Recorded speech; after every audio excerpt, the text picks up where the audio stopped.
안녕하세요. 매달 30억 대출받는 여자입니다. 지금 전 세계가 난리입니다. 세계적으로 증시가 박살나고 있는데요. 어젠 정말 블랙 먼데이였죠.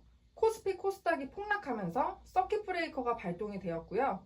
이 서킷 브레이커는 뭐냐면 주가가 급등하거나 급락할 때 시장의 충격을 좀 줄여주려고 일시적으로 주식 매매를 정지하는 제도입니다. 코스피 코스닥 지수가 전날에 비해서 8% 넘게 급락하니까 주식 거래가 20분간 정지가 된 건데요. 우리나라 대표적인 기업이죠. 삼성전자의 경우는 10% 넘게 급락해서 요즘 9만전자, 10만전자 얘기 나왔었는데 다시 7만원대까지 떨어져 버렸습니다. 이렇게 주가가 하락한 건 지금 우리나라뿐만이 아닌데요. 일본 증시 대표 주가 지수인 니케이 지수가 12.4% 하락했습니다. 이게 왜 전 세계가 이렇게 난리인가 싶은데 미국의 경기 침체 우려 때문입니다. 지금 미국이 실업률이 높아지고 고용시장은 위축이 되다 보니까 경기 침체가 너무 빠른 속도로 진행이 되지 않나 하는 우려들이 많이 나오고 있어요. 연준에서 계속 금리를 동결했잖아요. 이게 진작부터 금리 인하가 됐어야 하는 게 아니냐, 이게 늦어지니까 경기 침체가 더 빨라지는 게 아니냐 하는 말이 미국에서도 많이 나오고 있어요.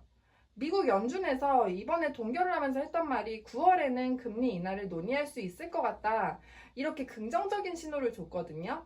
근데 고용시장이 안 좋아지고 경기 침체 얘기까지 나오고 있으니까 금리를 내릴 거면 빅스텝으로 0.5%까지 낮춰야 된다, 이런 얘기도 나오고 있고요.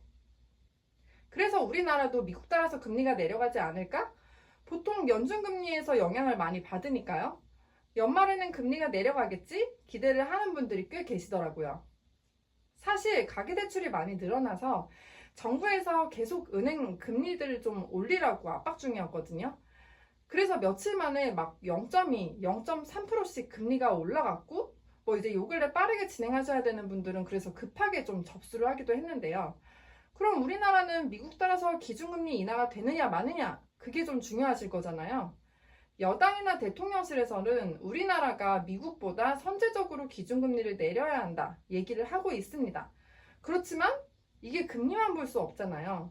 부동산 시세가 문제가 되는데 시세가 요새 많이 올랐다고 하잖아요. 가계대출도 많이 증가했어요. 금리까지 내리면 이게 거의 불난집에 기름을 붓는 격인 거죠. 부동산 시세가 계속적으로 더 많이 올라갈 거고 가계부채도 계속 증가할 거니까요. 그래서 실제적으로 한국은행에서 기준금리를 막바로 내리지는 못하지 않을까요? 정부가 내세운 부동산 대책 효과를 좀 지켜보고 미국이 금리를 내리면 아마 10월이나 11월쯤 기준금리를 내리지 않을까 예상이 됩니다. 이제 그래서 곧 금리가 인하가 될 것 같다고 좀 기다려보시는 분들도 계실 텐데요. 다만 9월부터 스트레스 DSR 2단계가 시행 예정이기 때문에 DSR이 좀 부족하실 것 같다 싶은 분들은 금리 인하 전에 대출이 가능하신 여부를 좀 먼저 확인해 보시는 게 좋을 것 같습니다. 감사합니다.